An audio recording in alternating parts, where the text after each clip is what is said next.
In today's video, I am going to teach you how to cancel Pandadoc subscription. To begin, make sure you are signed into your Pandadoc account in your web browser. It also helps to use a desktop or laptop screen because the billing and plan options are easier to find when the full sidebar is visible. Once you are in your Pandadoc workspace, go to the bottom left corner of the screen. You will see your profile avatar there.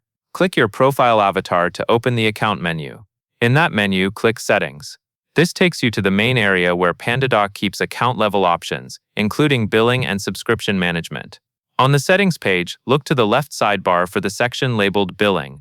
Click Billing to open your subscription and payment settings.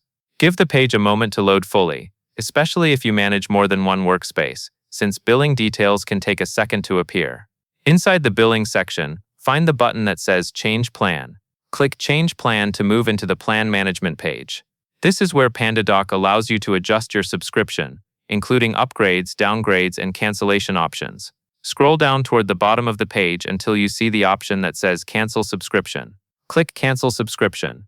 Pandadoc will then ask you to choose a reason for canceling. Select the reason that best matches your situation. This feedback is typically used to improve the product, so choosing the closest option is helpful, but it does not prevent you from canceling. After you have selected a reason, look for the final confirmation action.